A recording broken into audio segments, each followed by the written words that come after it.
Jazakallah. Assalamu alaikum, ladies and gentlemen. It's my great pleasure to welcome you all to this webinar. On behalf of our institute, PEFA, I would like to warm us and above all our respected speaker. I'm thankful to PEFA Islamabad branch committee for initiating the process to engage our members through CPT events and other social activities. We are trying to mobilize our worthy members. Dear members, this is just a beginning. I'm sure that all of us wish to have much more activities at PIFA platform. And for that, we need a very strong and vibrant support from our respective members. I'm pretty sure that at least the member present here will make a commitment with me that they will try to spare few hours from their busy schedule for each upcoming event of PIFA. And I assure you that we will keep you people engaged with our issue. All we need is your support.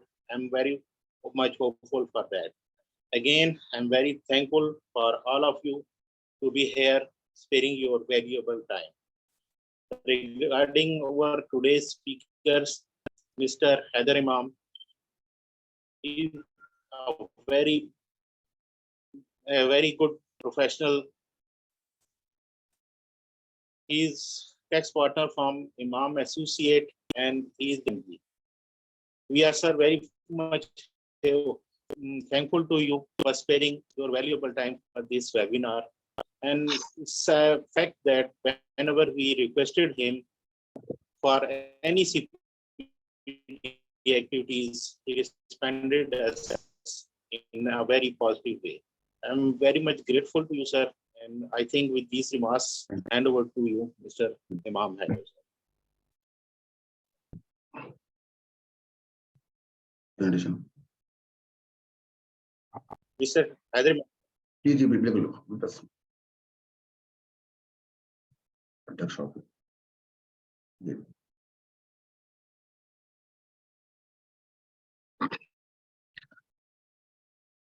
Thank you very much, Farooq Saab, and thank you very much, PIFA, for inviting me for the topic. जो कि हमारा आज का जो topic है बिल्कुल basically tax on deemed income and capital value tax के हवाले से, जो कि हम इसको डिस्कस करते हैं डिफरेंट बेस में।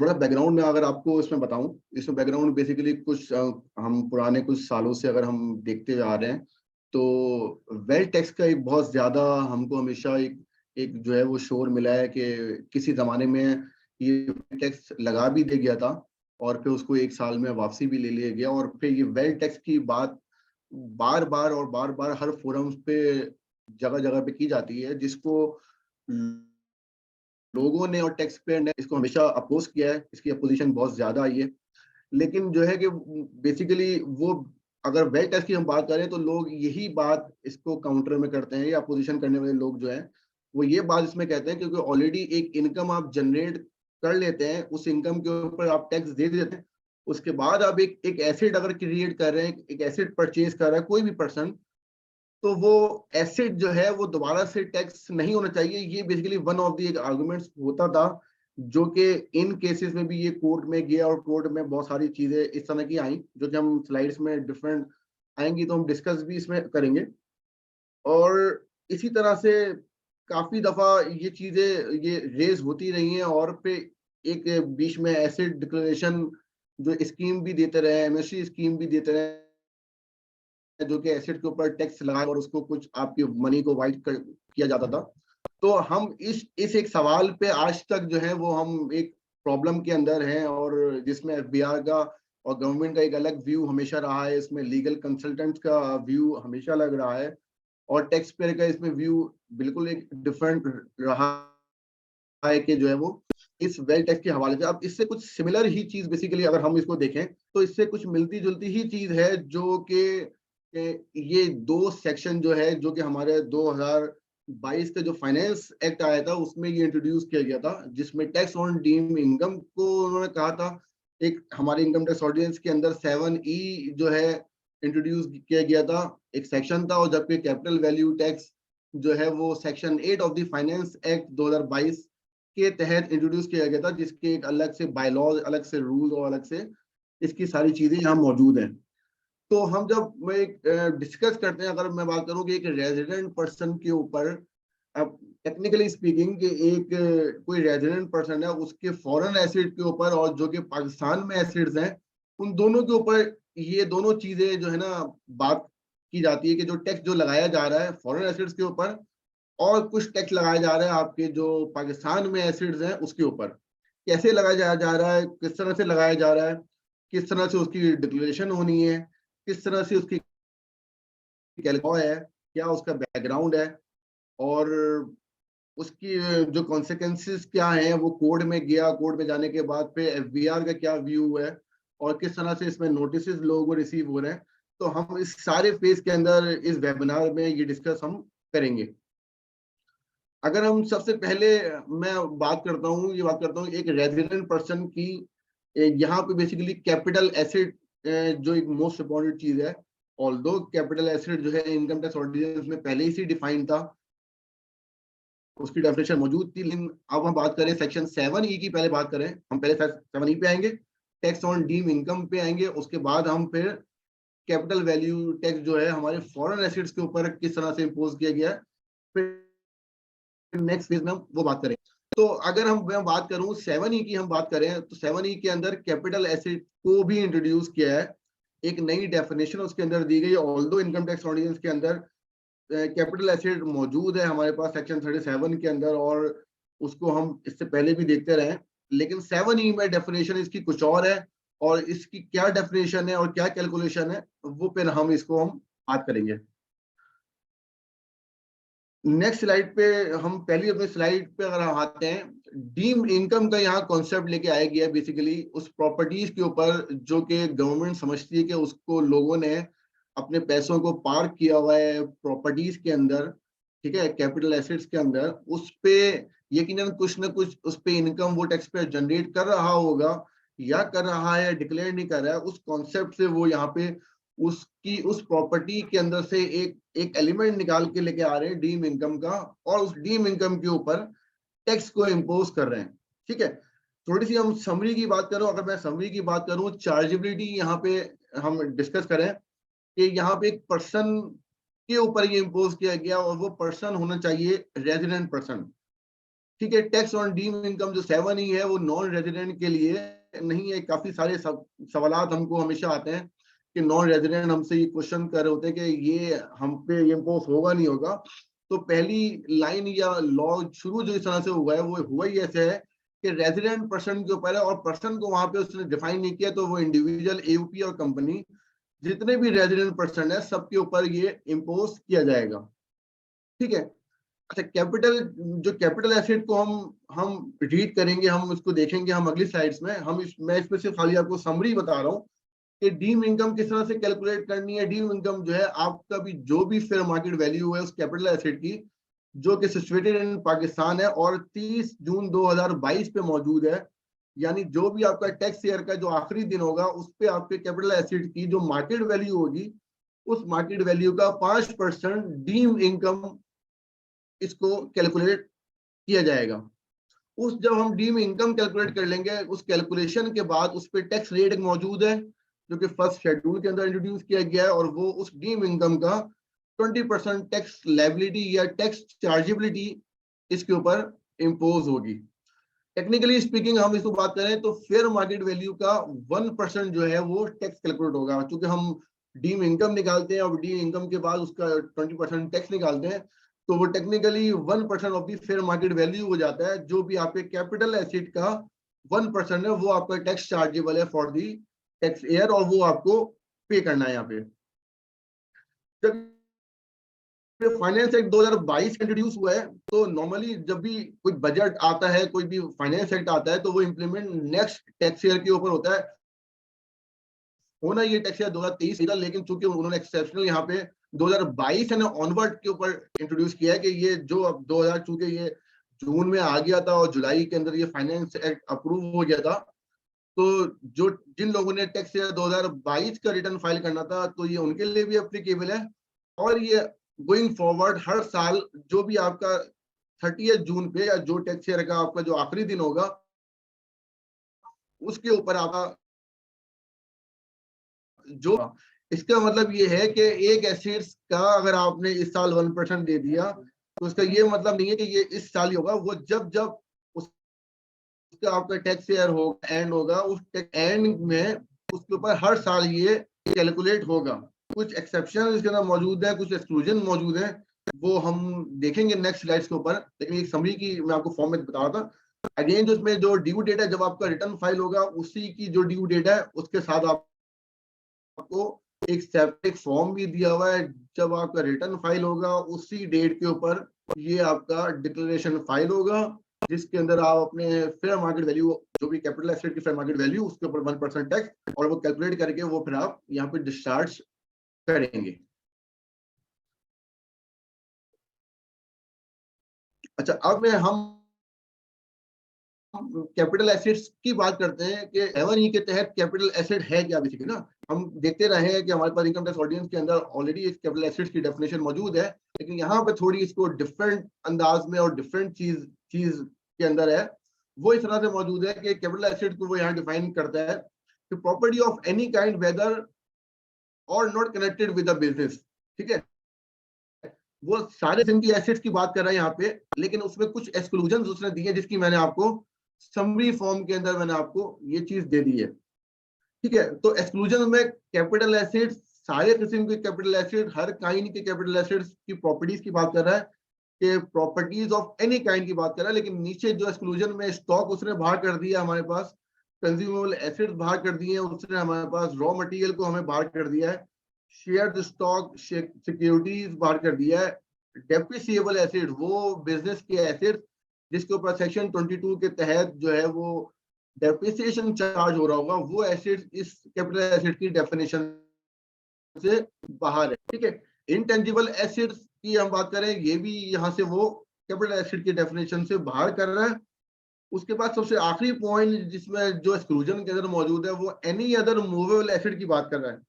अब देखिए ये बड़ी इंपॉर्टेंट यहाँ चीज है कि एनी अदर मूवेबल एसेट की अगर मैं बात करता हूँ यहाँ पे, तो सारे मूवेबल एसेट जो है वो हमारी इस डेफिनेशन से बाहर हो जाते हैं हमारे। तो अब अल्टीमेट बचता क्या है इसमें, अगर मैं इसको इंग्लिश लैंग्वेज में करूँ तो वो प्रॉपर्टीज, ये तो सिर्फ खाली मैंने साइड में यहाँ लिखी हुई है, लैंड बचा, बिल्डिंग, फ्लैट्स या हाउस, आई थिंक सिर्फ ये चीज बची।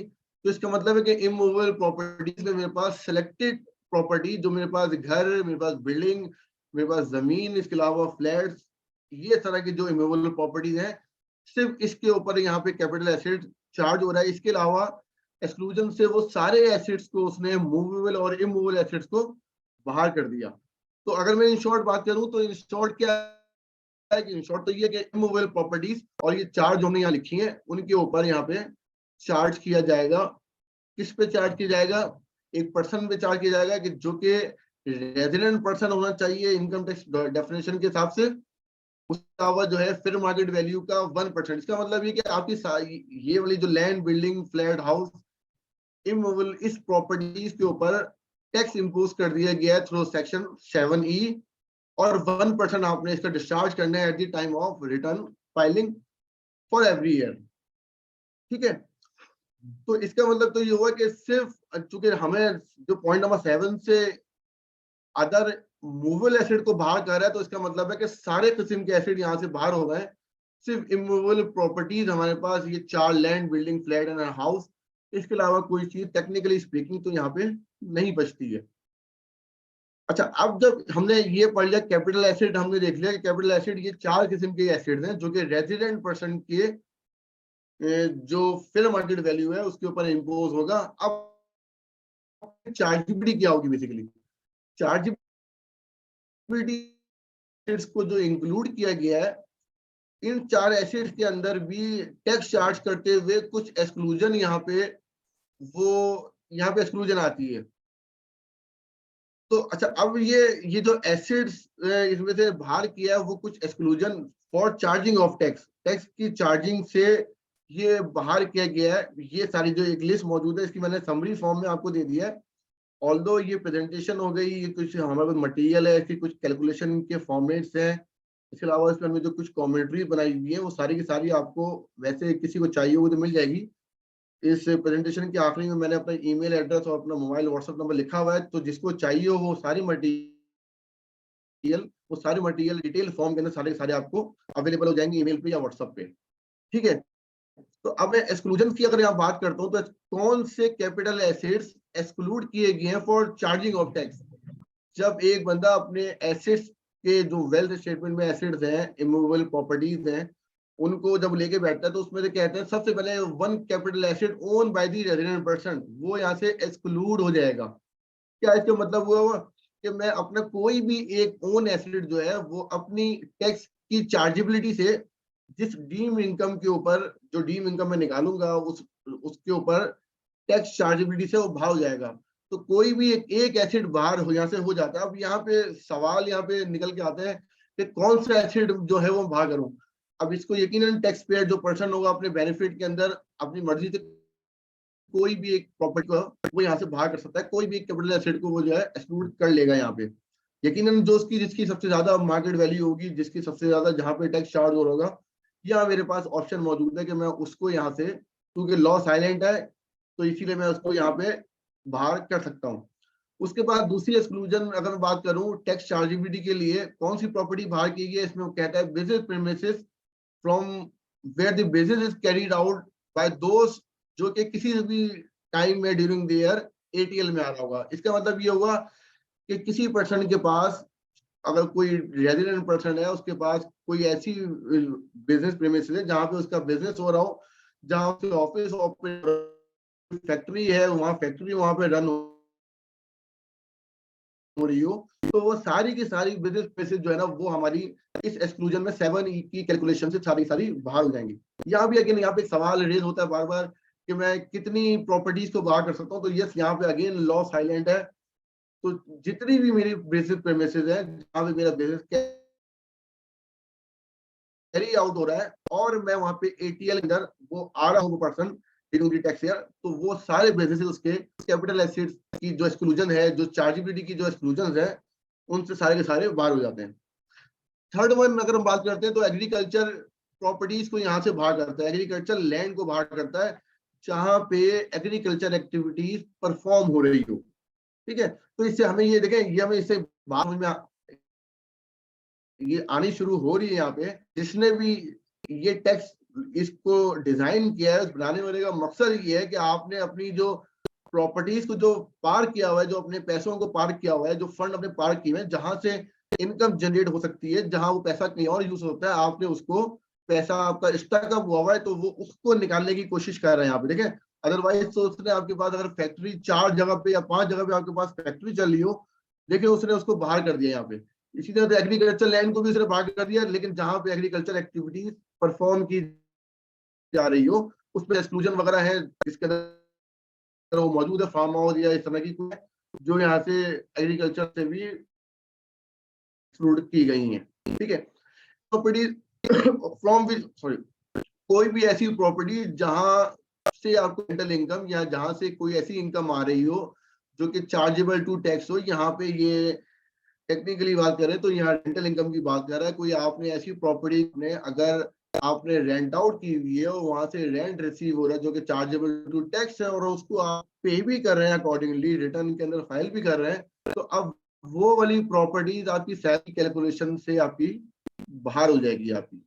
ठीक है, इसके अलावा कैपिटल एसेट है, कोई भी आपने एसेट परचेज किया जिसमें आपने फर्स्ट शेयर जब आप परचेज करते हैं तो आप एडवांस टैक्स में 236K में टैक्स पे करते हैं। यहाँ पे उसको भी एक्सक्लूड कर दिया गया कि पहला साल किसी भी प्रॉपर्टी का जिस साल में आपने 236K का टैक्स एडवांस टैक्स आपने डिस्चार्ज किया हो, वो उसको यहाँ से एक्सक्लूड कर दिया गया है। लेकिन पॉइंट यहाँ पे ये है कि सिर्फ उस साल एक्सक्लूड किया गया, शेयर की बात कर रहा है कि first tax share of acquisition very tax under section 236 के हैज बीन पेड।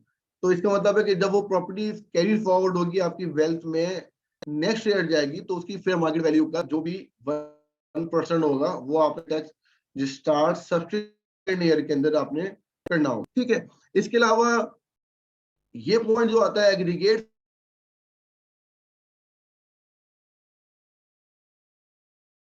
मिलियन की यहाँ पे थ्रेशोल्ड दिया गया है। अब देखें, ये एक थोड़ी सी इंटरेस्टिंग यहाँ पे है।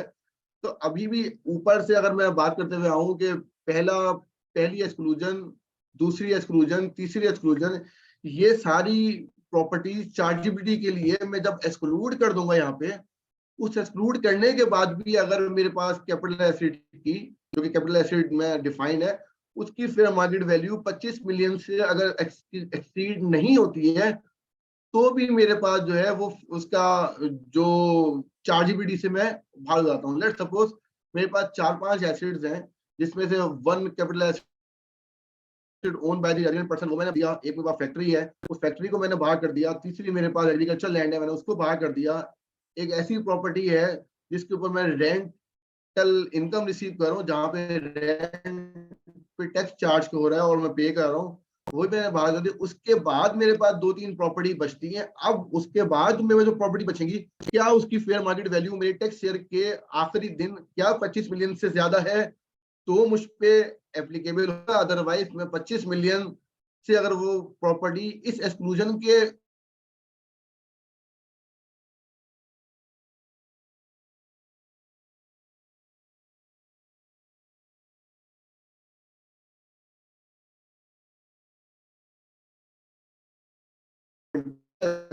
है वो प्रोविजनल गवर्नमेंट या लोकल गवर्नमेंट के पास है, तो वो इस 7 की डोमेन से 7 की 4 जीबी से बाहर होता है।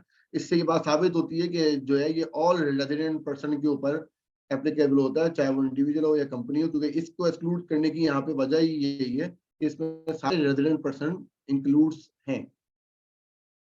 इसके अलावा जो है सबसे आखिरी हमारे पास जो एक्सक्लूजन है वो कहते हैं कैपिटल एसेट्स, वो बिल्डर्स, वो डेवलपर्स, वो लोग जो कंस्ट्रक्शन का काम है, जिनका काम ही यही है कि वो प्रॉपर्टी खरीदते हैं और प्रॉपर्टी के ऊपर मार्केटिंग करके उसको बेचते हैं, तो वो यहाँ से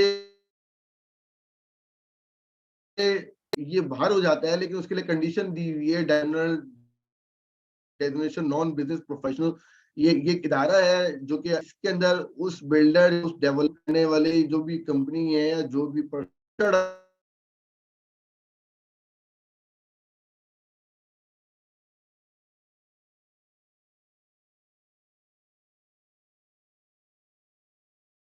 इस कंडीशन के साथ कि अगर वो इस इदारे के साथ,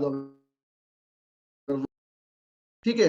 तो पहले हमने यहाँ पे कैपिटल एसेट्स को हमने डिस्कस कर लिया। कैपिटल एसेट्स के बाद हमने उसकी चार्जेबिलिटी के लिए कौन कौन से एसेट्स भी यहाँ से बाहर हैं उनको भी हमने यहाँ पे बाहर कर दिया, ठीक है। उसके बाद ये एक छोटा सा फॉर्म की मैंने स्क्रीनशॉट मैंने यहाँ पे लेके डाल दिया था, तो यकीन यहाँ पे हम प्रैक्टिकल फाइलिंग तो इसमें नहीं देख सकेंगे, लेकिन ये एक फॉर्म मौजूद है जो कि आपके पास 7E का एक अलग से computation of tax on deemed income declaration के अंदर आप जाएंगे तो उसके अंदर जाके ये डिक्लेरेशन के अंदर ये फॉर्म मौजूद है, जहां फॉर्म खोल के आप इसके अंदर अपने ऐसे डेयर करेंगे तो यहाँ पे ऑटोमेटिक उसकी जो है वो कैलकुलेशन जो है एक्सक्लूजन ये सारी की सारी करके और आपका फेयर मार्केट वैल्यू का 1% की चार्जेस हम बना सकते हैं यहाँ से। और उसके बाद वो जो टैक्स आप इस फॉर्म को सबमिट कर सकते हैं, ठीक है।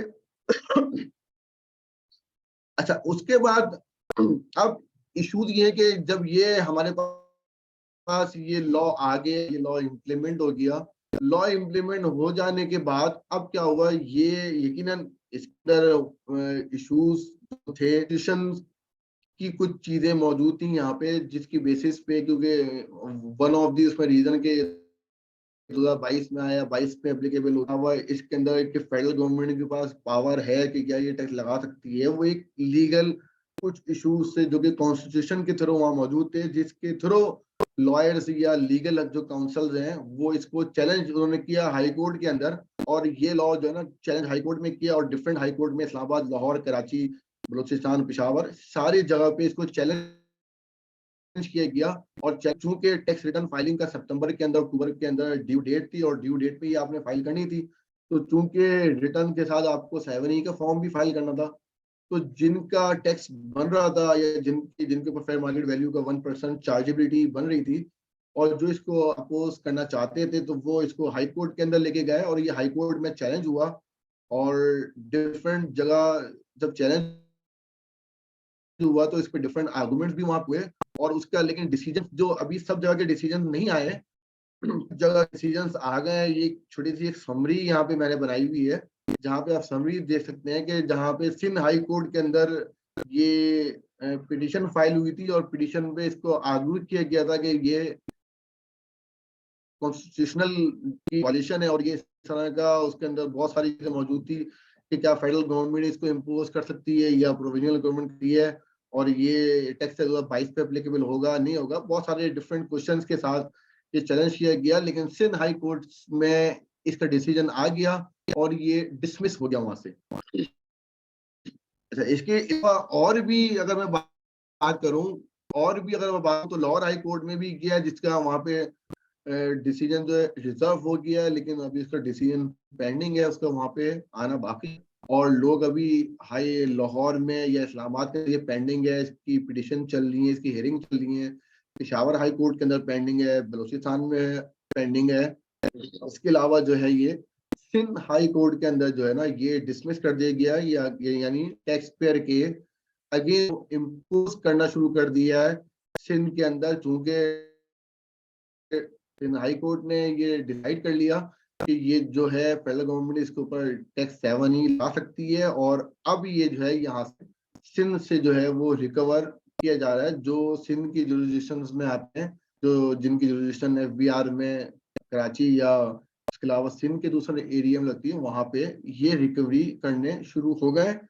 और तो बाकी जगह पे अभी पेंडिंग है, इसके अंदर वहाँ यकीनन किसी न किसी बेसिस के ऊपर स्टे भी दिया गया है। सिंध हाई कोर्ट में कुछ डिफरेंट बेसिस थी कि उस बेसिस के ऊपर लोगों ने स्टे ले लिया था, और इसी तरह से Lahore, Islamabad, Peshawar and different areas के अंदर जहां जहां ये केस चला वहां पे उनके पास स्टे मौजूद है, और उसकी रिकवरी अभी नहीं हो रही इसमें। अच्छा, इसमें अगर हम बात करें सिंध हाई कोर्ट के अंदर जब ये डिसाइड हो गया यहाँ पे और डिसमिस कर दी गई अपील, तो अब यहाँ सिंध हाई कोर्ट है, इसको लोगों ने कंटेस्ट करने के लिए सुप्रीम कोर्ट के अंदर पिटिशंस को फाइल कर दिया है।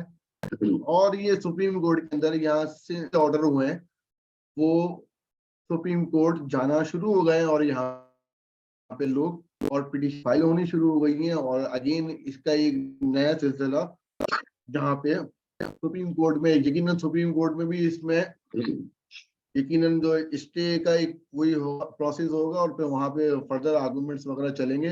अब चूंकि सिंध हाई कोर्ट ने यहाँ डिसमिस कर दिया, तो चूंकि अब फेडरल बोर्ड ऑफ रेवेन्यू है एफबीआर, अब यहाँ पे जो है उसके पास पावर आ गई है कि वो लोगों को नोटिस इशू करना शुरू होगा यहाँ पे, और उसकी रिकवरी का एक सिलसिला जो है यहाँ पे शुरू हो गया है।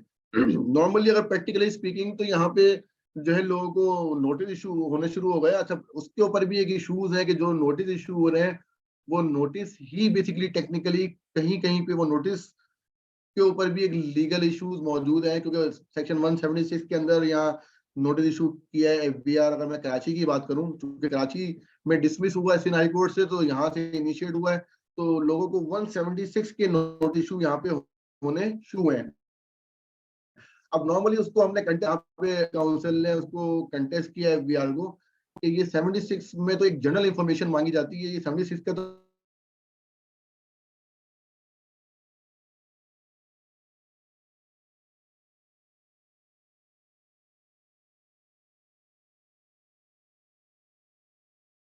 तो 22/9 में कर रहा है, कोई 122/5 में कर रहा है। तो चूंकि हमको यहाँ पे नजर आता है सिंध के अंदर भी, कराची के अंदर भी कोई कंसिस्टेंट इनका एफबीआर का व्यू अभी तक, यकीनन आपके पास वेल्थ स्टेटमेंट फाइल है, और वेल्थ स्टेटमेंट कर वो इमूवेबल प्रॉपर्टीज डिक्लेयर है वहां के अंदर, तो यकीनन जिस ऑफिसर को भी, जिस कमिश्नर को भी नोटिस देना है तो वहीं से वो कैलकुलेशन ड्राइव करे। ये तो नहीं होता कि आप हर किसी को, क्योंकि एक एक्सक्लूजन है, देखें आप अगर एक इमूवेबल प्रॉपर्टी मेरी कैपिटल एसेट की डेफिनेशन में मेरी पास प्रॉपर्टीज आ भी रही है, तो ये देखे बगैर कि उसकी एक्सक्लूजन्स को हटाने के बाद मुझ पर एप्लीकेबल होता है या नहीं होता है। तो एफबीआर में कराची में ये जो लोग प्रैक्टिस कर रहे हैं, जो कराची में जो काम कर रहे हैं, या कुछ लोगों को नोटिस आए भी होंगे, उन्होंने जो है ना वो इन जेनरिक सा नोटिस जो है वो लोगों को देना शुरू कर दिया है, जिसको लोग कंटेस्ट भी कर रहे हैं। और यहाँ पे कराची के अंदर तो एफटीओ के अंदर भी कुछ लोग वो नोटिस लेके गए 176 का, जिसमें हमारे यहाँ फॉर्मल जो है वो एफबीआर के चेयरमैन था, जिनका यहाँ पे पब्लिश हुआ कि वो एफटीओ गए, और वहां से वहां पे जो एफटीओ ने उनके फेवर में डिसीजन दिया, उस नोटिस को एफबीआर ने विड्रॉ करना पड़ा है। तो अब बेसिकली इनको एक एफबीआर को एक डायरेक्शन एक तय करनी पड़ेगी। अच्छा, अभी तक जहां तक as far as my knowledge is concerned, अभी तक हमने कोई नहीं देखा कि कोई ऑर्डर पास हुआ है। अगर कोई ऑर्डर पास होता है यहाँ पे, लेट्स सपोज यकीनन एफबीआर उसके ऊपर एक नोटिस करके और मुझे एक ऑर्डर पास कर दे, और उस ऑर्डर के तहत मुझसे 7E डिमांड करना शुरू हो, तो मेरे पास चूंकि ये इनकम टैक्स ऑर्डिनेंस सी के तहत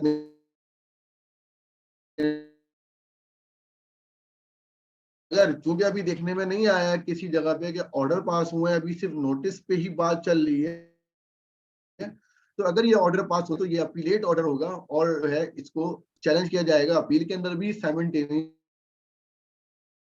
भी यहाँ चैलेंज शुरू हो गया है, तो लोग यहाँ सुप्रीम कोर्ट भी जा रहे हैं। तो अगर किसी के पास नोटिस आया हुआ है, ऑर्डर पास हो जाता है, तो ऑर्डर में फर्स्ट स्टेज पे हमारे पास अपील में जाना होगा, साइमल्टेनियसली अगर इसको रिकवरी को चैलेंज करना है तो सुप्रीम कोर्ट हमको जाना पड़ेगा। अच्छा, वो कुछ लोग मौजूद है यहाँ पे कि जो जब नोटिस लोगों के पास आ गया, अब जो लोग हाई कोर्ट में पार्टी नहीं थे, कुछ टैक्स पेयर थे जो कि हाई कोर्ट में नहीं गए और उनके ऊपर 7E एप्लीकेबल होता है। अब उनके पास एक फोरम मौजूद है सुप्रीम कोर्ट, जहां वो पिटीशन लेके जा सकते हैं अपनी, लेकिन उसके लिए लीगल काउंसिल की जो टीम है उनका स्टांस यही है कि वो डायरेक्ट सुप्रीम कोर्ट नहीं जा सकते, उनको यकीनन हाई कोर्ट के अंदर पिटीशन फाइल करनी होगी,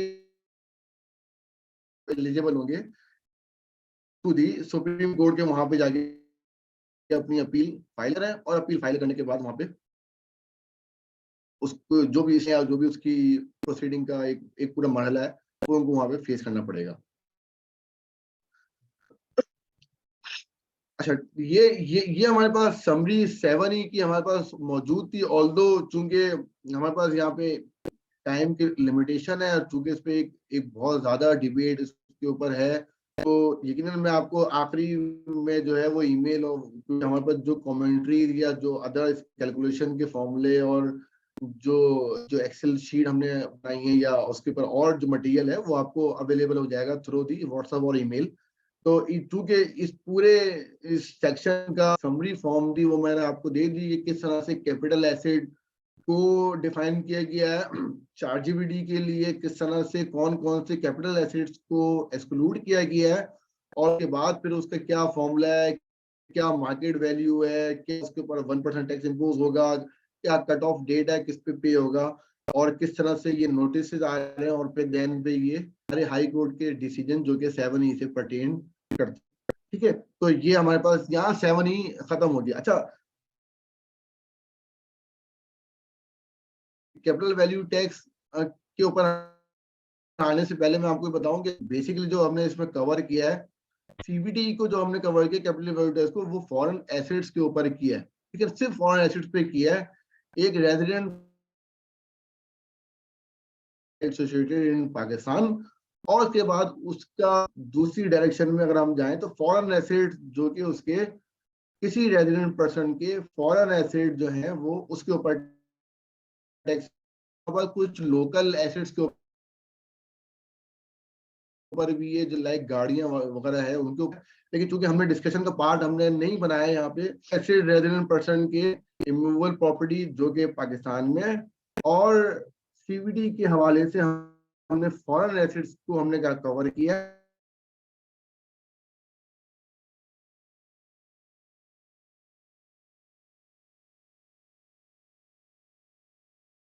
चूंकि कोड के अंदर भी ये इसी तरह से गया हुआ है, तो हमने सीवीडी ऑन फॉरेन एसेट्स को हमने कवर किया है।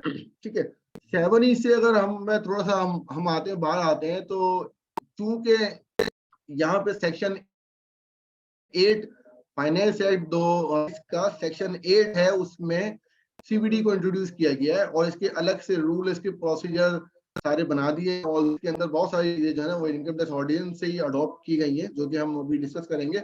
लेकिन कैपिटल वैल्यू टैक्स जो है वो फॉरेन एसेट के ऊपर किस तरह से कैलकुलेट होगा और किस तरह से चार्ज किया गया है, क्या क्या, लेकिन अगेन यही बात कि बार बार इस पे यही एक क्वेश्चन जो कि हमें मिलते से कि ये सीबीडी जो है फॉरेन एसेट्स पे ये किसके ऊपर है, क्या कोई नॉन रेजिडेंट पर्सन या कोई पाकिस्तानी जो कि यहाँ पाकिस्तान से बाहर है और वो रेजिडेंट की डेफिनेशन की में नहीं आता है, तो क्या उसके ऊपर ये एप्लीकेबल होगा या नहीं होगा। तो हम इसको बढ़ते आगे की तरफ बढ़ते हैं और इसमें देखते हैं कि यकीनन इसके अंदर भी क्या चार्जेबिलिटी और क्या इसके अंदर भी एसेट्स हैं, यकीनन इसके अंदर भी एसेट्स को डिफाइन किया, और ये कब से एप्लीकेबल है, यकीनन ये 2022 से ऑनवर्ड एप्लीकेबल उसी तरह से।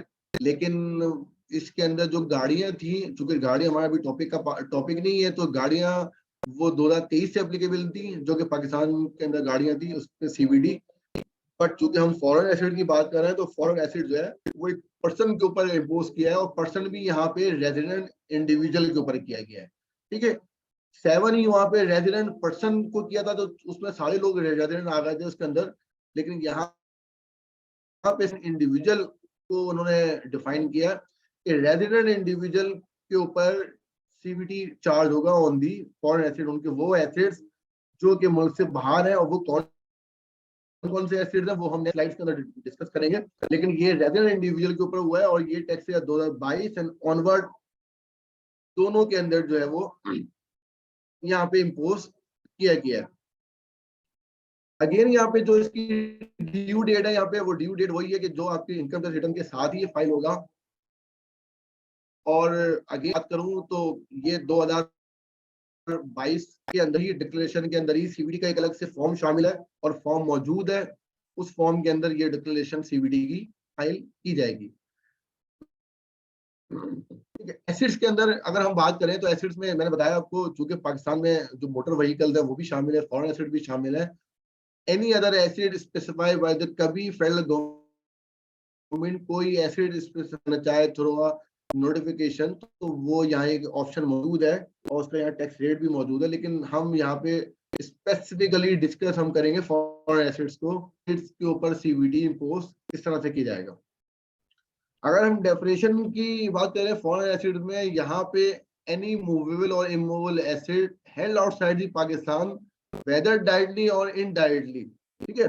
तो इसका मतलब ये हुआ, यहाँ पे मूवेबल एसिड की बात कर रहा है CVT, capital value tax on foreign acid, जो चार्ज किया जाएगा वो किन एसिड पे होगा कि जो कि वहां पे देखें वहां सिर्फ इमूवेबल 7E के अंदर सिर्फ इमूवेबल के अंदर मौजूद था, उन्होंने स्पेसिफिक एसिड दिए थे, लेकिन चूंकि यहाँ सीवीडी के अंदर उन्होंने बहुत ब्रॉड डेफिनेशन यहाँ पे दी है, any movable and immovable property held outside Pakistan. इसका मतलब ये है कि सारे एसिड्स को उन्होंने शामिल कर लिया और फर्दर यहाँ पे एन इंक्लूड करके उसने ये सब चीजें भी डाल दी है कि रियल एस्टेट हो गया, मॉर्गेज एसिड्स हो गए, स्टॉक शेयर बैंक अकाउंट्स वगैरह अगर आपके वहां मौजूद है फॉरेन मुल्क से बाहर, उस सारे बैंक अकाउंट के ऊपर आपका मौजूद है, ये सीवीडी कैलकुलेट होगा। इसके अलावा जो है वो कोई कैश है आपके पास, ज्वेलरी है, कोई पेंटिंग्स हैं, कोई लोन है, कोई रिसीवेबल टाइप की चीजें हैं, ठीक है, कोई आपके जो डिपेंडेंट्स हैं उनके आपके एसेट मौजूद है यहाँ पे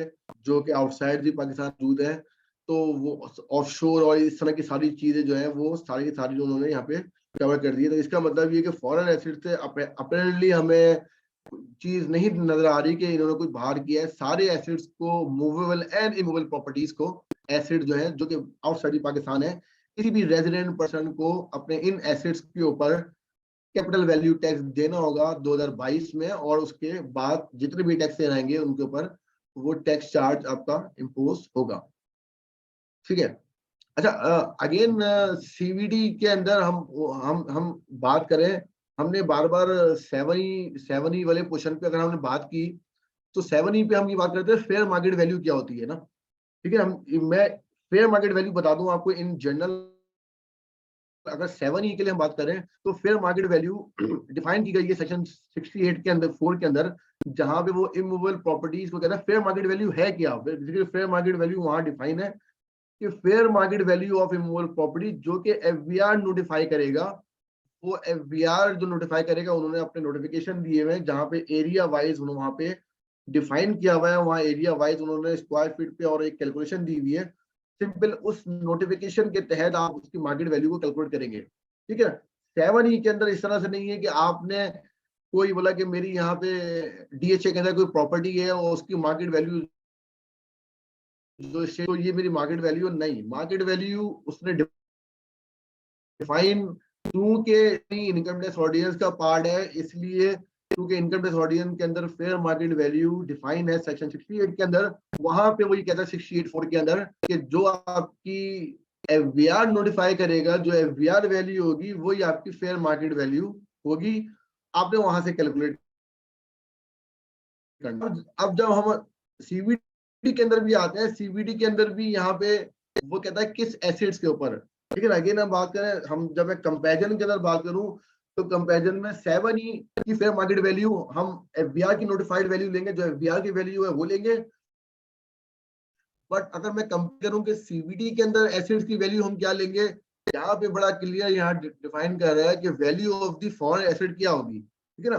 फॉरेन एसेट्स की जो यहाँ वैल्यू होगी वो यही होगी जो भी आपकी एक्चुअल कॉस्ट है, जो कि आपके टैक्स ईयर के आखिरी दिन आपकी जो कॉस्ट होगी, जो कि लेट सपोज आपके पास कोई भी एसेट सिंगापुर के अंदर या यूएस के अंदर मौजूद है, उसकी जो कॉस्ट होगी उसको हम यहाँ पाकिस्तान में 30 जून जो भी टैक्स ईयर का आखिरी दिन होगा उसका जो भी हमारे पास करेंसी एक्सचेंज रेट होगा स्टेट बैंक ऑफ पाकिस्तान का, उससे हम कन्वर्ट करके उसकी पाकिस्तान वैल्यू पीकेआर वैल्यू निकाल के और उसको हम डिक्लेयर करेंगे, वहां से वैल्यू कैलकुलेट की जाएगी उसकी, ठीक है ना।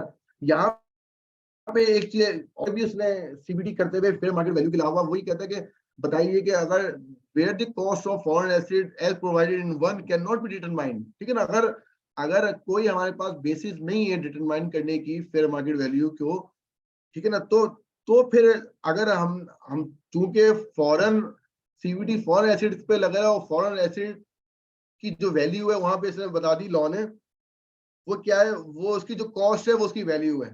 तो इसका मतलब ये हुआ कि फॉरेन एसेट कॉस्ट से कॉस्ट के ऊपर जो भी रेलेवेंट रेट है, इसी स्लाइड के ऊपर लिखा भी है कि 1% ऑफ द वैल्यू चार्ज होगा सीबीडी भी, जैसे 7E है 1% ऐसे ही, लेकिन लेकिन 7E जो है वो फेयर मार्केट वैल्यू पे, और सीबीडी यहाँ पे उसकी जो कॉस्ट है जो कि 30 जून पे आ रही है, conversion rate state bank of Pakistan का जो होगा उसे कन्वर्ट करके उसकी कॉस्ट निकालेंगे, उसकी वैल्यू निकालेंगे और उसका 1% हम चार्ज कर लेंगे।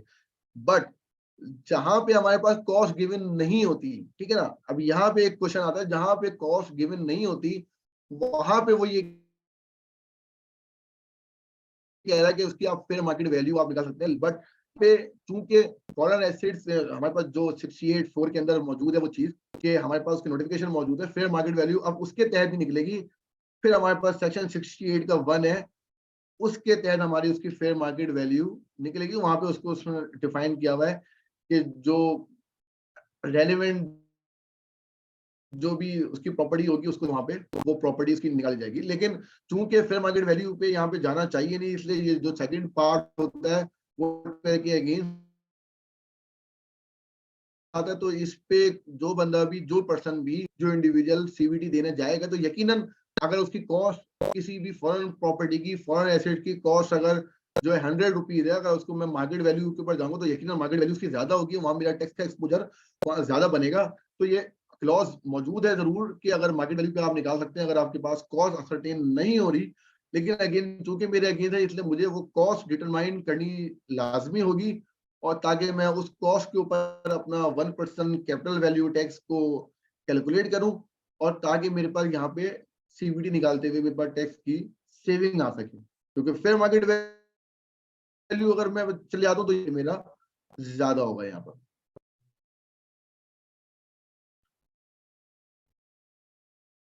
ठीक है, अच्छा अब हमने सीबीडी बहुत सिंपल सा हमने डिस्कस कर लिया कि जो भी कॉस्ट होगी, जो भी वैल्यू ऑफ द एसेट होगी उसका 1% ही चार्ज होगा।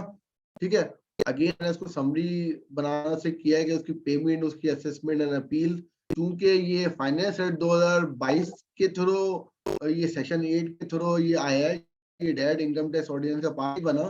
तो लेकिन उन्होंने उसको डिफाइन करते हुए सारी चीजें अडॉप्ट वहीं से इनकम टैक्स ऑर्डिनेंस 2001 की ही की है कि जो भी उसकी पेमेंट होगी वो टैक्स रिटर्न के साथ होगी।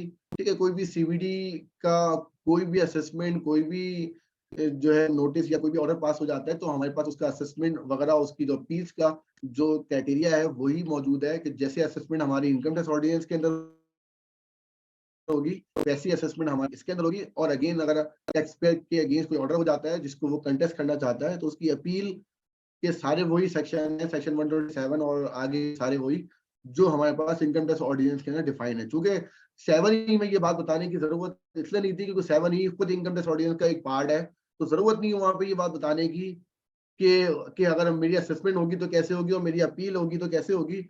यहाँ पे चूंकि ये डायरेक्ट जो आया, ये फाइनेंस एक्ट के थ्रू, सेक्शन 8 के थ्रू ये लॉ लाया गया है, तो यहाँ पे वहाँ इस लॉ के अंदर उन्होंने ये डिफाइन जरूर किया है कि इसका असेसमेंट का क्राइटेरिया और इसकी जो अपील और लिटिगेशन का क्राइटेरिया है वो वहीं से लिया जाएगा जो कि हमारे इनकम टैक्स ऑर्डिनेंस के अंदर डिफाइन है। उसके बाद उसके बाद अगर हम फॉर्म की बात करते हैं यहाँ पे, तो अगेन मैंने यहाँ पे स्क्रीनशॉट लेके फॉर्म दे दिया। ये यकीनन ये जो इसके ऊपर हम एडिटेबल नहीं है, ये एक एक उन लोगों के लिए जिन्होंने इसको बिगनिंग से देख रहे हैं इसको, तो वो फॉर्म ये अवेलेबल डिक्लेरेशन के अंदर, आईएरएस में लॉगिन करने के बाद डिक्लेरेशन के अंदर ये फॉर्म वहाँ पे अवेलेबल है। तो उस फॉर्म के हवाले से जो है वो सिंपल सा फॉर्म है इसको भरने के लिए। तो कोई भी टेक्निकल असिस्टेंस अगर फॉर्म भरने में जरूरत पड़ती है तो यकीन पिफा या हमसे आप कांटेक्ट कर सकते हैं। ठीक है, अगेन जब सीवीडी भी आया तो जैसे 7E को चैलेंज किया गया कोर्ट के अंदर, सीवीडी को भी कोर्ट के अंदर चैलेंज किया गया। और सीवीडी जो फॉरेन एसेट्स पे आया है बेसिकली उसको चैलेंज किया गया है, जो पाकिस्तान में जो प्रॉपर्टी है उसको चैलेंज किया गया है। तो अगेन यहाँ पे हमारे पास डिफरेंट डिफरेंट कोर्ट्स के अंदर, सिंध हाई कोर्ट के अंदर गया, लाहौर हाई कोर्ट, इस्लामाबाद, पेशावर, बलोचिस्तान, और इन सारे हाई कोर्ट्स के अंदर ये पिटीशन फाइल हुई है। लीगल काउंसिल जो भी है उन्होंने फाइल की है, और उसके बाद जो है ये सिंध हाई कोर्ट से अगेन ये डिसमिस हुई है टैक्स पेयर के अगेंस्ट में।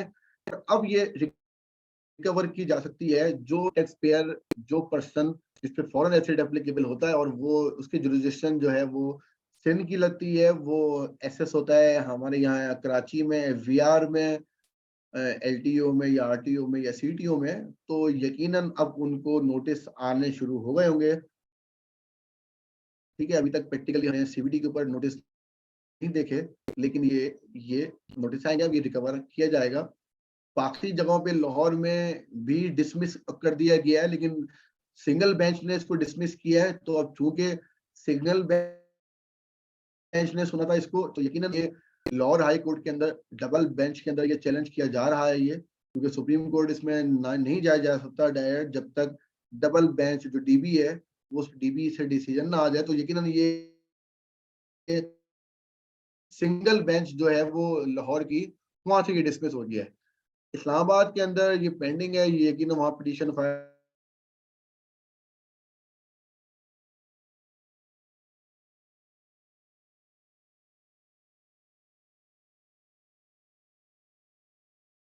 लीगल टीम, जो भी लीगल काउंसिल है वो तो सोच रहे हैं और सोच रहे हो कि ये आगे फर्दर कैसे चैलेंज किया जाए।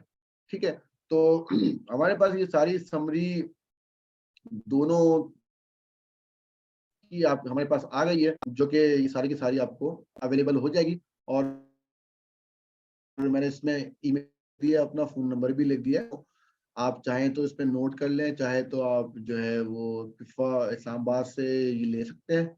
और इसको किसी को अगर चाहिए, इस पे हमारी जो कमेंट्री है, जो ये स्लाइड्स हो का, किसी को ये स्लाइड्स भी चाहिए, वो कमेंट्रीज और इस पे जो मटेरियल जो हमारा रिसर्च वर्क है, किसी को चाहिए तो वो ईमेल या इस व्हाट्सएप पे अपना नाम बता के और जो है वो मांग ले, तो उसको ये जो है अवेलेबल कर देंगे।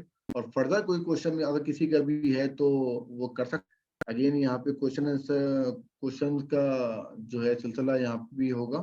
तो अच्छा, एक मुझे क्वेश्चन है जी, एक क्वेश्चन है अदर साहब, इसमें कि प्रीवियस जो ईयर्स के अंदर ना एमनेस्टी स्कीम भी आई और एसेट डिक्लेरेशन की वजह से भी जो लोगों ने ना अपने आप को सारे एसेट शो कर दिए, और अभी एफबीआर जो है ना उस पर टैक्स ले रहा है, तो उसका क्या फिर भी इसमें रहेगा? देखिए ये सवाल बड़े कॉमन किए जाते हैं, और इस पे वो अब ये कहते हैं कि भाई कुछ सालों पहले, कुछ ईयर्स पहले 2019 में 18 में एमएसटी लेके आता है एफबीआर, गवर्नमेंट एमएसटी लेके आती है कि भाई आप अपने एसेट्स को डिक्लेयर करें, और डिक्लेयर करने के बाद जो है उस एसेट्स के ऊपर नॉमिनल सा 1% 2% टैक्स दें, और टैक्स दे के आपको हमने बहुत सारी चीजों से माफी दे दी है और बहुत सारी चीजों से आपको हमने बाहर कर दिया है। तो वो एसेट्स को उन्होंने डिक्लेयर किया। अब ये सवाल बिल्कुल यहाँ पे बनता है कि एक तरफ तो एफबीआर पहले हमसे कहता है कि हम एमएसटी लेके आए हैं, और उस एमएसटी के अंदर कहते हैं अपने एसेट डिक्लेयर करो। जब एक बंदा, मैं उस एसेट को डिक्लेयर कर दूं और उस एमएसटी फाइल कर दूं, तो मुझे वो 2-3 साल के बाद मुझे पकड़ के बैठ गया ये लेंगे भाई 7E भी आ गया और सीवीडी भी आ गया, तो लाए मुझे इसके ऊपर आप टैक्स दें। ठीक है, इसमें इसका जो जवाब जो हम देते हैं और जो देना चाहिए वो देना ही चाहिए। देखें, फेडरल गवर्नमेंट के पास तो पावर तो वैसे भी मौजूद है ना, कि वो अगर ये एमएसटी नहीं लेके आया होता तो भी तो वो ये टैक्स लेके आ जाता आपके ऊपर। ठीक है ना, नहीं तो फिर भी लेके आ जाता। तो आप इस पे देखिए, इसमें तो ये उनकी मेहरबानी समझे कि उन्होंने आपको ऐसे डिक्लेयर करवा दिया पहले, उसके बाद ये सेक्शन लेके आया। लेट्स सपोज आप पे ये 7E तो इम्पोज होता ही होता अगर उस एमएसटी के थ्रू आप एसेट डिक्लेयर नहीं करते अपने। ठीक है ना, अगर आप अपने एसेट डिक्लेयर नहीं करते तो ये कंसीलमेंट का भी एक केस बनता। मैंने अगर एक एसेट डिक्लेयर नहीं किया हुआ, मेरी इमूवेबल प्रॉपर्टी मेरी 25 मिलियन से ज्यादा बन रही है, जिसमें 1% टैक्स बन रहा है, तो देखिए वो 1% का टैक्स तो इख्तियार वैसे भी है, वो उसे ले लेंगे। अब ये उनकी मेहरबानी, मेरा व्यू देखें तो उनकी मेहरबानी कि उन्होंने आपसे डिक्लेयर करवा दिया, वरना तो आज दूसरा केस पे बन चुका होता कि सेक्शन 111 के अंदर आपने एसेट डिक्लेयर नहीं किया हुआ है। क्योंकि देखिए इन्फॉर्मेशन तो उनके पास मौजूद होती है, चाहे फॉरेन एसिड्स हो आपके पास, चाहे लोकल एसिड्स हो, दोनों सिचुएशन के अंदर प्रॉपर्टीज तो उनके पास आई जाती है कि ये प्रॉपर्टी मौजूद है। तो नॉन डिक्लेरेशन के ऊपर वो पूरा का पूरा एसिड जो है वो आपकी इनकम में चार्ज कर दिया जाता, वो कंसीलमेंट का पार्ट बनता। तो आपको वो कंसीलमेंट का तो देना ही देना पड़ता, साथ में आपको ये भी देना पड़ता। तो मेरे हिसाब से अगर फ्रेंकली बात करें तो ये उनकी मेहरबानी है कि वो डिफरेंट टाइम में जो है वो एमएसटी ला के आपको ऐसे डिक्लेयर करवा दिए। और आज एक नॉमिनल सी अमाउंट 1% है, चूंकि अब यकीनन हम इकोनॉमिकली बात करें तो यहाँ पे टैक्स की और रेवेन्यू की जरूरत है। तो गवर्नमेंट को यही डोमेन और उसको नजर आ गया है कि ये एक एरिया मौजूद है कि जहां से बड़ी कलेक्शन की जा सकती है।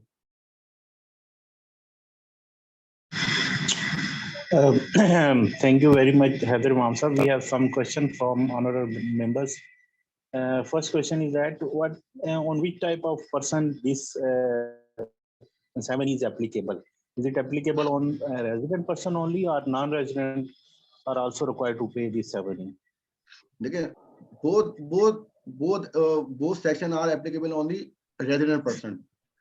If we are talking about the 7E of the income tax ordinance, 7E is applicable on the all person, including individual AOP and company.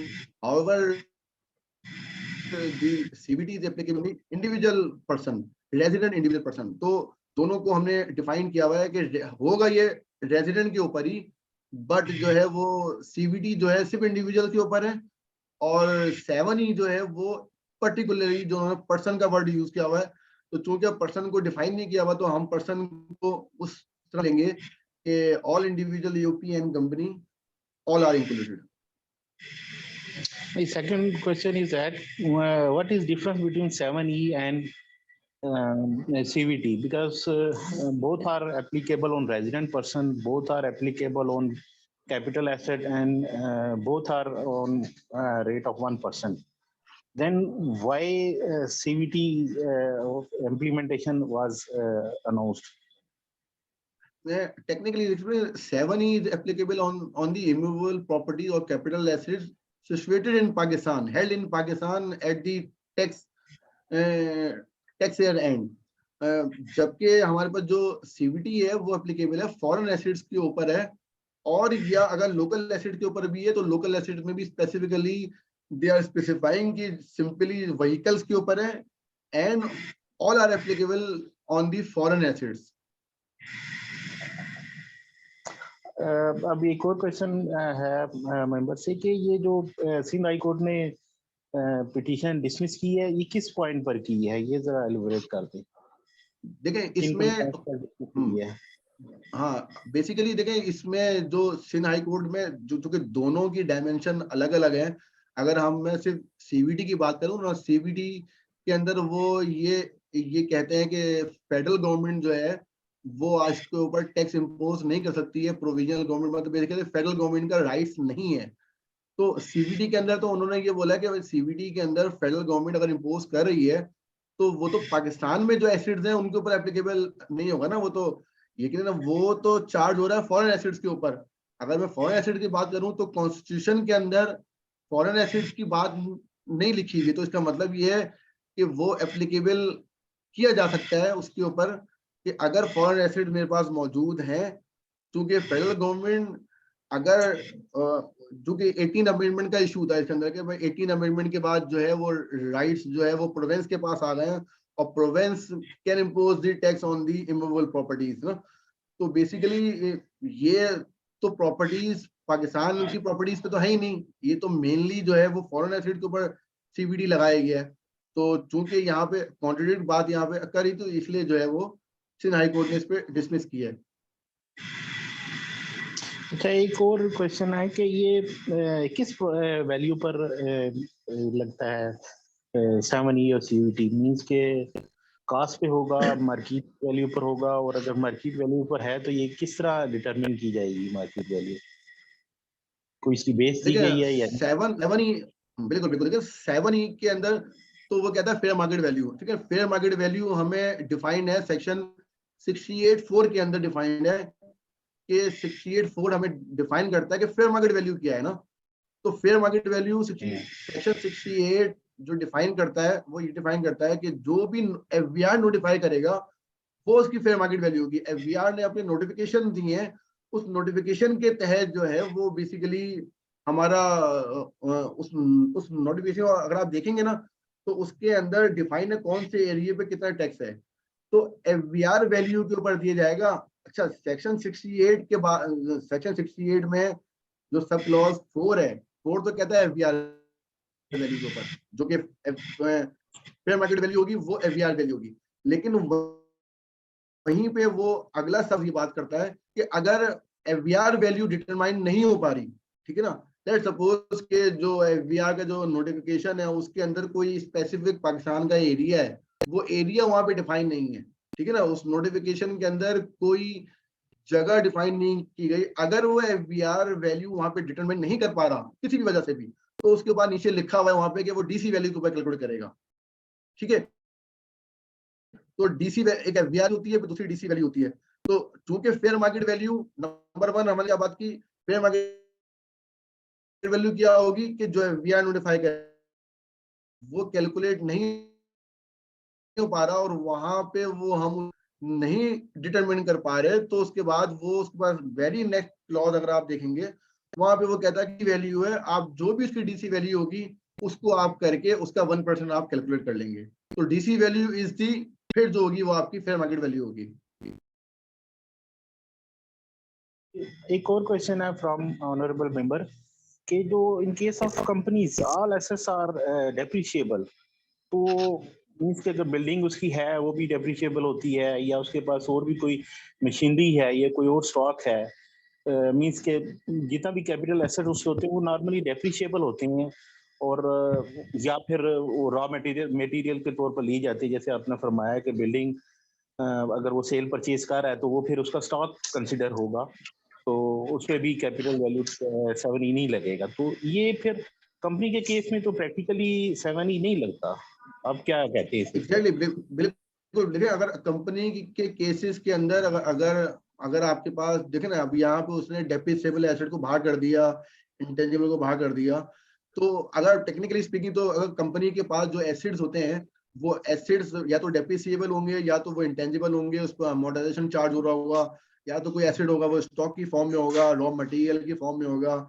Investment होगी तो सिक्योरिटी की फॉर्म में होगी, तो ये सारे के सारे हमारे बाहर आ जाते हैं यहाँ पे, और फिर इस हिसाब से जो है ना वो इन चीजों पे एप्लीकेबल नहीं होता। तो टेक्निकली अगर बात करें तो चूंकि वर्ड वहाँ पे रेजिडेंट पर्सन का लिए लिखा हुआ है, तो कंपनी पे की डेफिनेशन इसमें आ तो जाती है, लेकिन हमें कहीं प्रैक्टिकली कहीं नजर नहीं आता कोई एक्सेप्शनल केस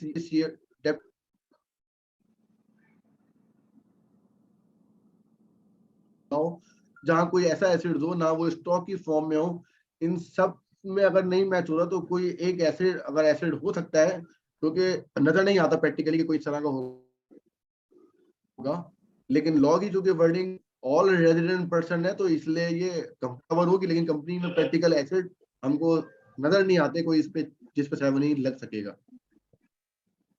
एक और क्वेश्चन है कि जो 7E कैलकुलेट होगा वो after deducting all these exemption as you mention in your briefing, उसको सारा डिडक्ट करने के बाद फिर 25 मिलियन कैलकुलेट किया जाएगा, और अगर 25 मिलियन से लेस है तो फिर वो एग्जाम्प्ट होगा या नहीं होगा? एग्जैक्टली, देखिए अब ये बड़ा अच्छा सवाल है ये। देखिए पर की जो एक्सक्लूजन है ना कि कौन से एसिड बाहर होंगे, वन कैपिटल एसिड मैंने पहले बाहर कर दिया, ठीक है।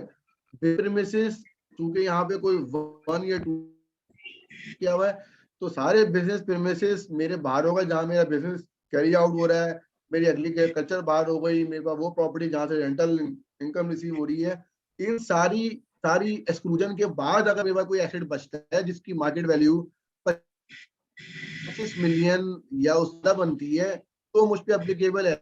लेट्स सपोज ये सारी एक्सक्लूजन मैं निकाल दे, इनके एसिड्स में मेरे पास बाहर हो गया, एक मेरी फैक्ट्री बाहर हो गई, एक मेरी एग्रीकल्चर बाहर हो गई, एक ऐसा घर है जिसको मैंने किराए पे दिया हुआ जहाँ से रेंटल इनकम आ रही है वो मेरी बाहर हो गई, एक मेरी ऐसी प्रॉपर्टी है जहां मैंने 236K का टैक्स फर्स्ट ईयर में पे किया हुआ है, बाहर हुई। तो मेरी अगर 6 की 6 प्रॉपर्टी है और मेरी बाहर हो जाती है तो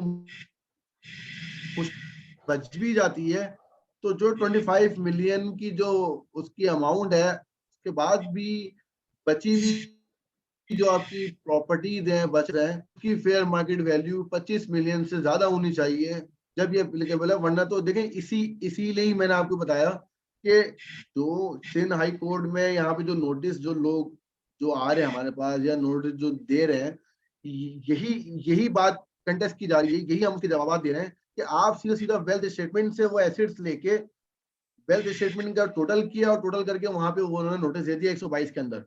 आप देखें ना कि अब पहले तो ये सब चीजें एक्सक्लूड होंगी यहाँ पे, इसी तरह से 176 के नोटिस दे दिए कि आप अपनी इन्फॉर्मेशन दें। भाई मैं क्यों इन्फॉर्मेशन दूं जब मेरी वेल्थ स्टेटमेंट के अंदर मेरे सारे एसेट्स आ रहे हैं वहां पे मौजूद। तो ये सारे के सारी इसीलिए जो है ना वो अगर इन्होंने 100% नोटिस इशू किए होंगे तो मुझे नहीं लगता कि ये इतने सारे नोटिस निकाल के ये रिकवरी कर पाएंगे, क्योंकि सारी एक्सक्लूजन से मेरे बाहर आते हैं। अगर मैं कोई भी कैलकुलेट करने बैठता हूँ, कोई भी कैलकुलेशन लेके बैठता हूँ, तो ये कि मेरे सारे एसेट बाहर हो जाते हैं। अगर बाहर नहीं भी होते तो जो बचे हुए एसेट्स हैं, जो रिमेनिंग एसेट्स हैं, उसकी वैल्यू मार्केट वैल्यू 25 मिलियन नहीं बन पा रही है, तो भी वो मेरे बाहर हो जाते हैं।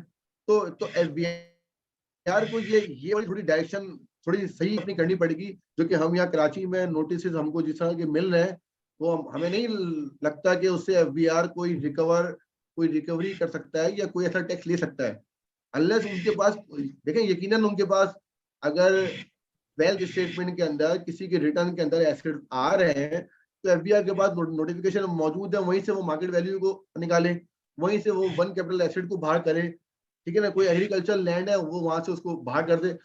बहुत सारी कैलकुलेशन, बहुत सारा जो तो ये वर्किंग है, अगर एफबीआर के पार्ट पे किया जाए और फिर इसको नोटिस इशू किया जाए तो शायद किसी में सही रिकवरी की जाती है। अदरवाइज हम आई थिंक मतलब हम नहीं समझते कि ये कोई जनरल नोटिस दे के और आप इसकी रिकवरी कर लेंगे। आप जिनके पास नोटिस आ रहे हैं तो वो उनको यकीनन जो है वो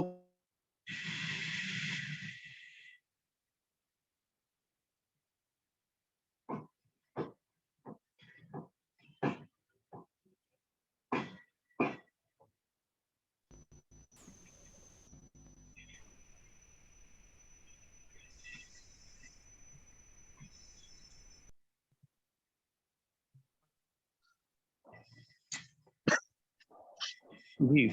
अच्छा, एक हैदर भाई एक और क्वेश्चन है कि after deducting all these exemption अगर किसी की प्रॉपर्टी 26 मिलियन है तो क्या 7 टोटल 26 पर देना पड़ेगा, मिलियन पर देना पड़ेगा, या आफ्टर डिडक्टिंग 25 मिलियन और जस्ट 1 मिलियन पर 7 ही देना पड़ेगा?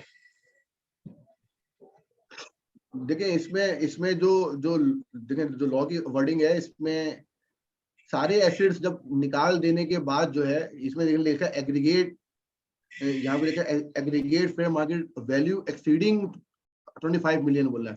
तो वर्डिंग से तो बिल्कुल यही है कि जो जो एक्सीडिंग अमाउंट होगी, अगर हम इसमें आप जो व्यू ले रहे हैं वो आप ये कहना चाह रहे हैं कि जो 25 मिलियन से ज्यादा होगा उस पर लगेगा, नहीं। इसमें जो हमारा व्यू, जो मेरा व्यू इसमें हमारा यही है कि सारे बाहर कर देने के बाद जब सब मैंने बाहर कर दिया फिर भी मेरे पास अगर 25 मिलियन से 26 मिलियन की अमाउंट बनती है तो इसका मतलब 26 के 26 मिलियन जो है वो मेरे पास टैक्सेबल होगा अंडर दी 7 ही, क्योंकि मेरे पास सारी एक्सक्लूजन आ गई।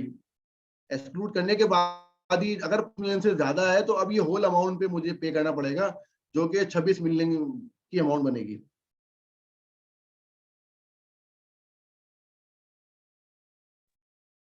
ओके सर, कुछ हैंड रेज भी हुए हैं, काइंडली इनको वन बाय वन आंसर्स ले लें, क्वेश्चंस ले लो।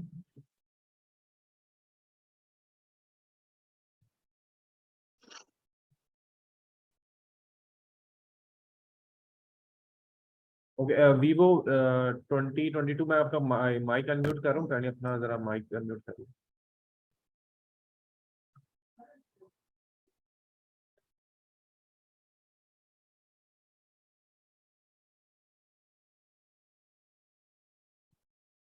सर आपको आवाज आ रही है सर? जी आ रही है।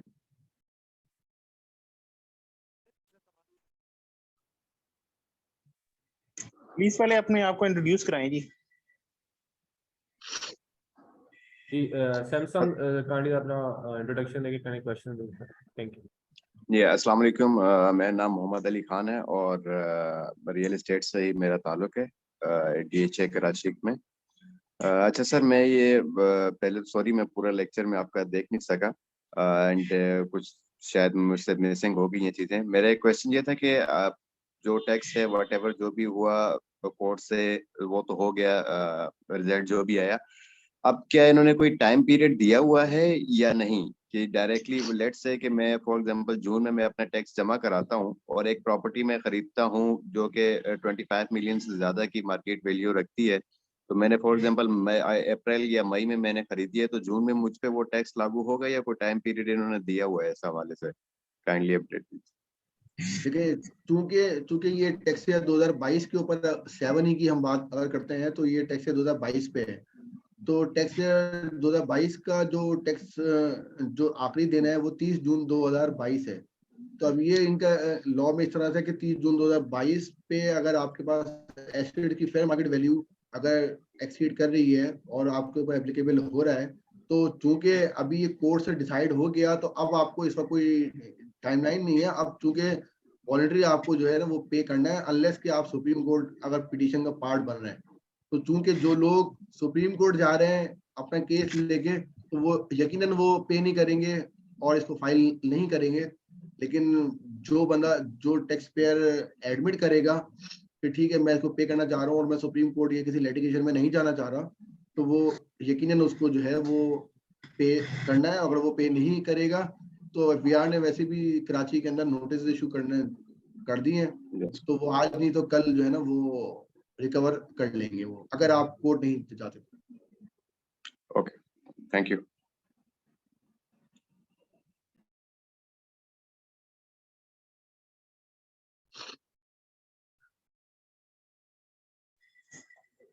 प्लीज वो जो हैंड रेज है इनका भी जरा करा दें।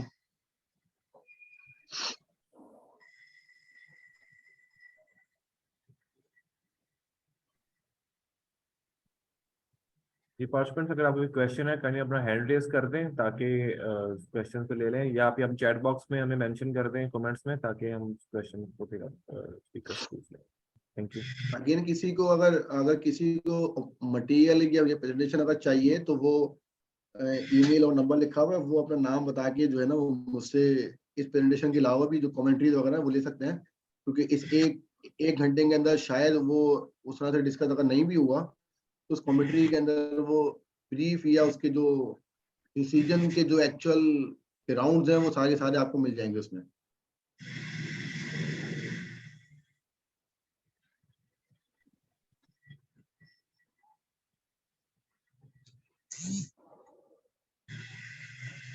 I think there is no further question.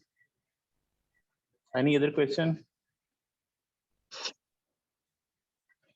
Sir एक क्वेश्चन आया कि please clear the which notice to be issued in case of query by FBR, will it be under section 176? देखिए 176 के अंदर जो है ना वो एक जनरल सा नोटिस आया है, वो उसके अंदर ये अगर उसकी मैं वर्डिंग की बात करूं तो वो ये सिंपल था, उसमें ये लिखते हैं कि चूंकि 7E डिसाइड हो गया है और अपनी आप जो है ना वो एक जो है वो अपनी इमूवेबल प्रॉपर्टी 7E के ऊपर आप अपना जो भी टैक्स बनता है वो आप डिस्चार्ज करें। बहुत जेनरिक सा नोटिस है बहुत, और वो एक इंफॉर्मेशन मांगने वाले एक अंदाज में जो नोटिस आता है वो है, जो कि अगेन ये कि कंटेस्टेबल है और हम इसको कंटेस्ट इसी बात पे कर रहे हैं कि आपके पास सारी चीजें मौजूद हैं, आपके पास वेल्थ मौजूद है, आपके पास FBI का नोटिफिकेशन मौजूद है, तो आप मेरे वेल्थ स्टेटमेंट में से मेरे इमूवेबल प्रॉपर्टीज की मार्केट वैल्यू आप निकाल के आप खुद चेक कर लें, और अगर मुझ पे हो रहा है तो फिर मुझे जो है वो आप नोटिफाई करें कि भाई इस तरह से आपके ऊपर टैक्स बनता है, देन फिर मैं लायबल हूँ पे करने का। तो अब चूंकि यहाँ पे FBR खुद क्लियर नहीं है, यहाँ पे कोई 176 का नोटिस यहाँ बनता नहीं है और यहाँ पे दे रहे हैं, क्योंकि मैंने आपको बताया भी कि यहाँ कराची के अंदर यहाँ पे लोग FTO भी चले गए उस नोटिस को लेके, और उस नोटिस को FTO ने डायरेक्शन देके FBR से विड्रॉ करवा दिया।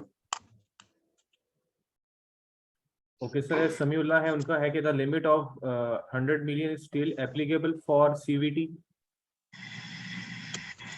जी बिल्कुल बिल्कुल, वो यही एप्लीकेबल उसके ऊपर भी है।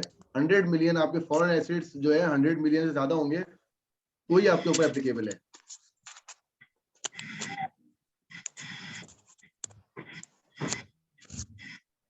एजाज साहब आप क्वेश्चन करें।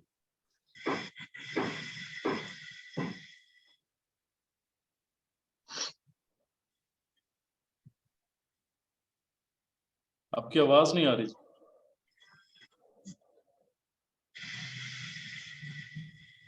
हेलो सर, आवाज आ रही सर? जी आ रही है। हेलो सर मेरे एक दो क्वेश्चन है सर। इजाज बात करो, कॉमर्स यूनिवर्सिटी में sir as a auditor job कर रहा हूँ सर मुझे ये बताइएगा, अगर किसी ने अपना plot as a instalment show किया हो तो क्या उसकी वैल्यूएशन जरूरी है? उसकी वैल्यूएशन करनी होगी हमें? आप एक प्लॉट जो है ना वो इंस्टॉलमेंट पे चल रहा है तो उसकी वैल्यूएशन करनी होगी सर? देखें बिल्कुल देखें, अगर मैं डेफिनेशन की अगर मैं बात करूँ ना, देखें अगर फिर हम अगेन 7E के उसमें आ जाते हैं, 7E अगर मैं बात करूँ डेफिनेशन में आ जाए तो वहां पे लैंड, बिल्डिंग, फ्लैट्स और हाउस। अब कैपिटल एसेट में अगर मैं बात करूँ कि अगर आपने इंस्टॉलमेंट पे भी लिया हुआ है तो जब तक आपने उसकी पेमेंट कर दी है तो वो यकीनन उसके अंदर वो आ गया। नहीं सर, लैंड अभी और बिल्डिंग इंस्टॉलमेंट है सर, नॉट फुली ऑनरशिप में नहीं है, 100% ऑनरशिप में नहीं है। वो जस्ट उसकी अब लेट्स सपोज के 20-30% उसकी आपने पेमेंट की है, तो क्या उसकी वैल्यूएशन हमें करनी होगी सर? ठीक है, टेक्निकली तो चूंकि यहाँ पे ओन अगर हम बात करूँ ना, कैपिटल एसेट ओन बाय, अब चूंकि देखें हर जगह पे ये ओन वाला वर्ड लिखा हुआ नहीं है, लेकिन आई थिंक ये इसके अंदर जो है ना वो इंक्लूड होना चाहिए। इंक्लूड होना चाहिए सर? होना चाहिए सर दूसरा मेरा क्वेश्चन ये है कि अगर FBR की जो नोटिफाइड रेट्स हैं, वैल्यूएशन रेट्स है, अगर उस पे कोई रेट्स नहीं मिलता जहां पे आपकी प्रॉपर्टी है और for calculation of DC rate उसमें भी आपको कोई प्रॉब्लम आ रहा है, तो देन हमें फिर क्या करना चाहिए उसकी वैल्यूएशन के लिए? क्या जो हमारे एजेंट्स हैं रियल एस्टेट्स वाले, उनसे हम रेट लेके वैल्यूएशन कर सकते हैं? हमें ये जो सेक्शन 7E है ये हमें इसकी इजाजत देता है? देखिए, उसमें अगर मैं आपको ये बात करूँ ना कि अगर आपके FBR के अंदर नहीं मिल रहा तो DC के अंदर देखें क्यों नहीं आपको मिलेगा। जब आप एसेट परचेज करते हैं, उस एसेट परचेज करने में आप अपना टैक्स पे करते हैं, एडवांस टैक्स पे करते हैं। वो जो एडवांस टैक्स है ना, वहाँ पे वो चालान मौजूद होगा और वहाँ वो जो एडवांस टैक्स है वो DC वैल्यू पे होता है। तो चूंकि वो DC वैल्यू वहाँ पे आपके पास अल्टीमेट कुछ नहीं होगा, तो DC वैल्यू तो आपके पास वहाँ मौजूद होगी। वहाँ पे जब आपने परचेज की होगी, ठीक है ना, जब आपने परचेज किया होगा तो यकीनन उस परचेज पे 236K का आपने टैक्स पे किया होगा। ठीक है, तो चूंकि वो जो टैक्स है वो DC वैल्यू या FBR वैल्यू के ऊपर ले जाता है, तो वैल्यू तो आपको वहां से डिटरमाइन हो जाएगी लाजमी। तो जाहिद साहब आप जरा कंक्लूड कीजिएगा।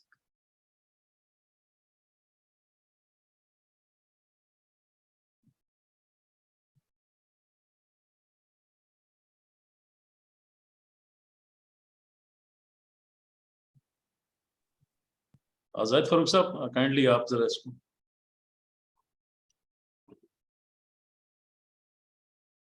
जाहिद साहब आपका माइक म्यूट है, काइंडली जरा अनम्यूट कर लें उसको। Thank you.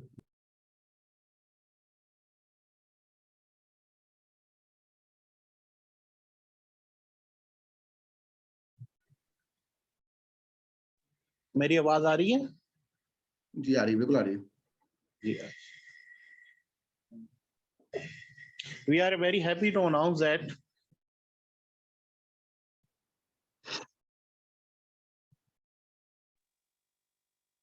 हेलो, जी आ रही है ना आवाज मेरी? जी सर, आवाज आ रही है। आ रही है आवाज। We are very happy to announce that 20 April 2023 that Mr. Atar Salim has joined us. He is member of PIFA BOG, Board of Governor, or you can say he's member of National Council of PIFA. He is Vice President of ICMAP. He is member Anti-Dumping Tribunal, and he's FCMA, ACCA, LLB. And he has wide range of experience of 5 accounting firms, telecom business, fertilizer, and in government sector. We request Mr. Atar Salim for closing remarks, sir. Thank you, Zahid Saab. I hope that everyone can hear me loud and clear. Yes, sir. जी, सबसे पहले तो हैदर इमाम साहब को congratulations and thank you for taking out time for PIFA, and then the branch council of PIFA, Islamabad branch council, Zahid Saab and his team, जिन लोगों ने इस important जो topic है और जो आजकल बहुत question है जिसके ऊपर उसको चुना और यहाँ से अपना activities का start किया इन्होंने।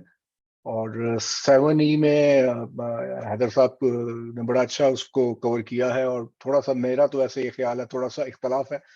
एक्चुअली मेरा टैक्स से काफ़ी रहा है, मैं काफ़ी कंपनी में टैक्स को हेड करता रहा हूँ, तो मेरा ये ख्याल है कि जो चीज़ कैपिटल एसेट की डेफिनेशन में नहीं आती तो हमें टैक्स देने में जल्दी नहीं करनी चाहिए, थोड़ा सा उसको बाहर निकालने की कोशिश करनी चाहिए। और अगर कोई आपके पास ऐसा प्लॉट है जिसका पोजेशन अभी आपके पास नहीं है और वो अंडर डेवलपमेंट है, तो वो उसके ऊपर जो है ना रेंट राइज होना जो है ना, it's difficult to digest, I would say, कि कहीं भी अगर टैक्स वाला कोई साहब इसको टैक्स करना भी चाहते हैं तो बिल्कुल उसके पास आपके पास रीजंस हैं कि जी अगर एक चीज अभी अंडर डेवलपमेंट है और अभी आपने उसके पास पोजेशन अवेलेबल भी नहीं है तो उसके ऊपर ये 7E शायद अप्लाई ना हो। This is my thought on this. उसके अलावा ऑब्वियसली जब कोई नया लॉ आता है उसको उसके ऊपर मुख्तलिफ लोग डिफरेंट तरीके से इंटरप्रेट करते हैं। जो टैक्स कलेक्टर है वो उसको टैक्स करना चाहेगा, जो टैक्स पेयर है वो उसको अवॉइड करना चाहेगा। And with passage of time ये फर्स्ट टाइम हम एक कॉन्सेप्ट भी नया है डीम्ड इनकम का, और ये डीम्ड इनकम के कॉन्सेप्ट्स होते हैं ये काफ़ी ट्रिकी होते हैं। ये जनरली लिटिगेशंस वगैरह में जाकर ही लॉन्ग टर्म के अंदर ही सेटल होते हैं कि क्या इंटरप्रिटेशन ली जा सकती है, कोई चीज कॉन्स्टिट्यूशनल है नहीं है, किस तरह होगा। But this is a very good topic, very relevant, और इसमें पिफा के जो सेक्रेटरिएट है जिन्होंने इसको अरेंज किया उनका भी thank you, and specially all the participants जिन्होंने आज ज्वाइन किया हमें और इसको जो है एक कामयाब सेशन किया, क्वेश्चन आंसर्स के इन्वॉल्व हुए, और जाहिद फारूक साहब जो हैं इनको हेड कर रहे हैं इन सारी एक्टिविटीज को। तो जो अगर आपने किसी और टॉपिक पे कोई आपको चाहिए हो, ट्रेनिंग चाहिए हो, कोई सेमिनार चाहिए हो, तो आप जाहिद साहब से बिल्कुल आप सब लोग रब्ता कर सकते हैं, और ये इंशाल्लाह ये और इनकी टीम जो है आपके लिए रेलेवेंट टॉपिक्स के ऊपर सेमिनार्स वगैरह अरेंज कर लेगी। So that's all from my side and back to Zahid sahab. Well done. Very much तस्लीम साहब। मैं खुद भी आपकी इस बात से किसी हद तक एग्री करूंगा।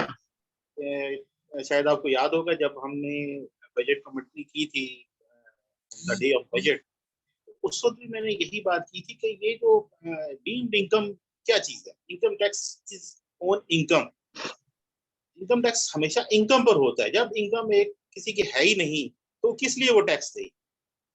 एक खाली प्लॉट है, जैसे किसी के पास एक खाली प्लॉट पड़ा हुआ है, उस पर कौन सी इनकम आ रही है जो वो उस पर टैक्स दे।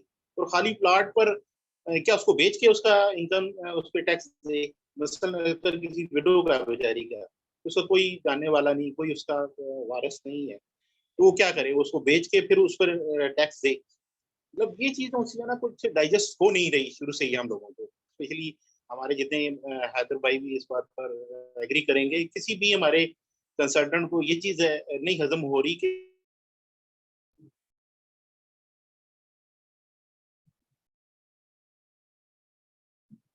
जब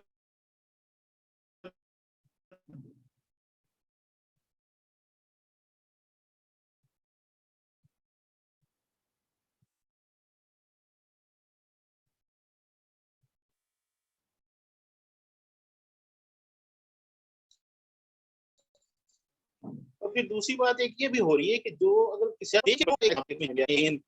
अगेंस्ट द लॉ है, क्योंकि जो भी लॉ की अमेंडमेंट आती है वो हम हमेशा उसको प्रोस्पेक्टिवली अप्लाई करते हैं, रेट्रोस्पेक्टिवली अप्लाई नहीं करते। तो ये भी एक लिटिगेशन में ये चीज आई हुई है। तो मैं आई थिंक ये काफी आगे तक चलेगा ही, ये सुप्रीम कोर्ट भी जाके इसका फाइनल डिसीजन होगा। With this, I am grateful to Haider Imam Saab for this beautiful and knowledgeable lecture. Mr. Athar Salim Saab for gracing over this webinar, and all respectable members and committee of PIFA. Thank you very much. Allah Hafiz. Thank you.